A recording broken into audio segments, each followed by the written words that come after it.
કેન્દ્રીય મંત્રી નીતિન ગડકરીએ નાગપુરની એક લઘુમતી સંસ્થાના કાર્યક્રમમાં કહ્યું કે જે કરશે જાતિની વાત તેને મારીશ જોરથી લાત.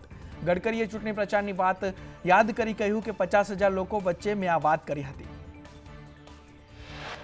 કેન્દ્રીય મંત્રી નીતિન ગડકરીએ એવું પણ કહ્યું કે હું ચૂંટણી નહીં જીતું તો થોડો મરી જઈશ, મંત્રી ના બનીએ તો ચાલશે પણ સિદ્ધાંતો સાથે બાંધછોડ નહીં કરું. વિક્રમ ઠાકોરની નારાજગી મુદ્દે ઋષિકેશ પટેલે કહ્યું કે કલાકારને કોઈ નાત જાત નથી હોતી. છેલ્લી ઘડીએ આયોજન કરાયું હતું, વ્યક્તિ વિશે કે સમાજનું કંઈ નહોતું. અચાનક થયેલા આયોજનના કારણે ભૂલાઈ ગયું હશે.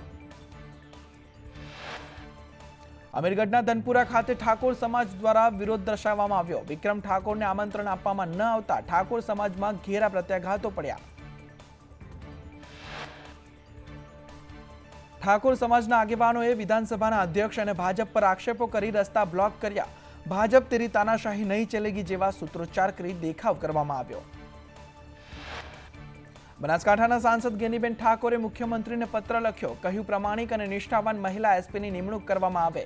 ઝેરી દારૂના કારણે મહિલાઓ નાની ઉંમરમાં વિધવા બને છે. મહિલાઓની વેદના સમજી શકે તેવા એસપીની જરૂર છે.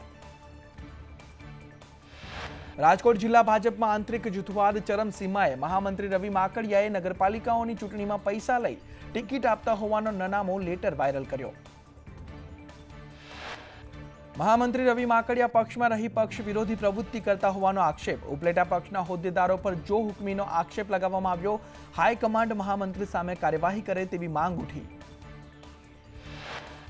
નનામા લેટરને લઈ પોલીસે ભાજપ આગેવાન અશોક લાડાણી સહિત અનેકને ઉઠાવ્યાનો આક્ષેપ લગાવ્યો.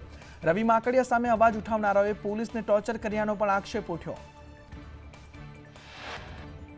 રાહુલ ગાંધીની ટકોર બાદ કોંગ્રેસ નેતા સફાળા જાગ્યા. સવર્ણોને વિશ્વાસ મેળવવા કોંગ્રેસ નેતાઓની મથામણ. અમદાવાદના સાયન્સ સિટી ખાતે બ્રાહ્મણ બિઝનેસ સમિટ યોજાઈ. બ્રાહ્મણ બિઝનેસ સમિટમાં કોંગ્રેસ નેતાઓનો જમાવડો જોવા મળ્યો. 20 વધુ કોંગ્રેસ નેતાઓ સમિટમાં ભાગ લેવા પહોંચ્યા. સરકાર દ્વારા આરટીઈમાં આવક મર્યાદામાં વધારો કરાયો. મનીષ દોશીએ કહ્યું કે કોંગ્રેસની માંગ હતી કે આવક મર્યાદામાં વધારો કરવામાં આવે. આવકની સાથે આરટીઈ માટેની બેઠકો પણ વધારવામાં આવે.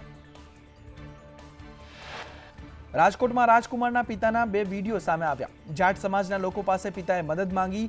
મારું અહીંયા ગુજરાતમાં કોઈ નથી, હું ક્યાં જાઉં? મારા દીકરા અને મને ઢોર મારવામાં આવ્યો.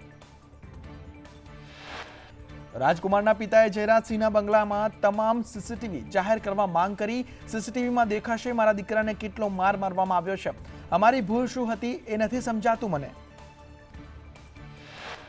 વડોદરા એમએસ યુનિવર્સિટીના પૂર્વ વીસી વિજય શ્રીવાસ્તવે બંગલો ખાલી કરતા વિવાદ થમ્યો. બંગલો ખાલી ન કરતા સાંસદે પણ પત્ર લખ્યો હતો. વિવાદ બાદ વીસીએ બંગલો ખાલી કર્યો.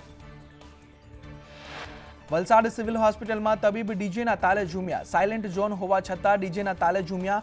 હોસ્પિટલ કેમ્પસમાં નિયમોના ધજાગરા ઉડ્યા. રાજ્યમાં કાયદો અને વ્યવસ્થાને લઈ આપ નેતા ગોપાલ ઇટાલિયાનું નિવેદન સામે આવ્યું. કહ્યું ભાજપ જ લુખ્ખા તત્વોને છાવરે છે. ગુજરાતની હાલત ઉત્તર પ્રદેશ બિહાર કરતાં પણ ખરાબ હોવાનું કહ્યું. ભાજપ નેતાઓ જ લુખ્ખા તત્વોને છાવરે છે. અમદાવાદ વાસીઓને વધુ એક વોકવે મળશે. સાબરમતી રિવરફ્રન્ટ ફેઝ 2નું કામ પૂર્ણ થવાના આરે છે. 5 કિલોમીટરના વોકવેની 80% કામગીરી પૂર્ણ થઈ છે. ઇન્દિરા બ્રિજ પાસે 200 કરોડના ખર્ચે બની રહ્યો છે વોકવે.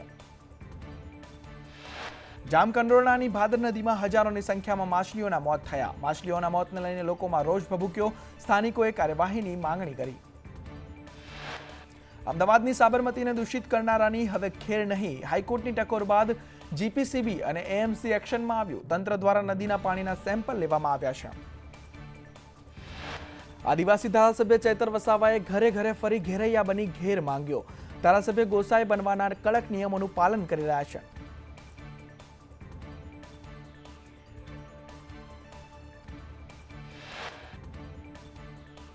રાજ્યમાં પવનની દિશા બદલતા તાપમાન ઘટ્યું. મોટાભાગના જિલ્લામાં તાપમાન 2 થી 3 ડિગ્રી ઘટ્યું. સૌથી વધુ રાજકોટમાં 38.2 ડિગ્રી તાપમાન નોંધાયું. અમદાવાદમાં 37.8 ડિગ્રી તો ગાંધીનગરમાં 37.6 ડિગ્રી તાપમાન નોંધાયું. જ્યારે અમરેલીમાં 38.1 ડિગ્રી તો વડોદરામાં 37.6 ડિગ્રી તાપમાન નોંધાયું. અમદાવાદ સહિત રાજ્યભરમાં હીટવેવની આગાહી. હીટવેવને લઈને શાળાના સમયમાં ફેરફાર કરવા માંગ. ધોરણ 1 થી 5ના વિદ્યાર્થીઓનો સમય બદલવા માંગ કરવામાં આવી. સ્કૂલ બોર્ડની શાળામાં બપોર પાળી વહેલી કરવા માંગ ઉઠી. શાળાના સમયમાં ફેરફાર કરવા શિક્ષક યુનિયનની માંગ. ભાવનગરમાં રેગિંગના 8 આરોપીઓને 1 દિવસના રિમાન્ડ આપવામાં આવ્યા. કોર્ટે આવતીકાલ સાંજ સુધીના રિમાન્ડ મંજૂર કર્યા. આરોપીઓએ મેડિકલ કોલેજના 3 વિદ્યાર્થીઓ સાથે રેગિંગ કર્યું હતું. વિદ્યાર્થીઓનું અપહરણ કરી માર મારવામાં આવ્યો હતો.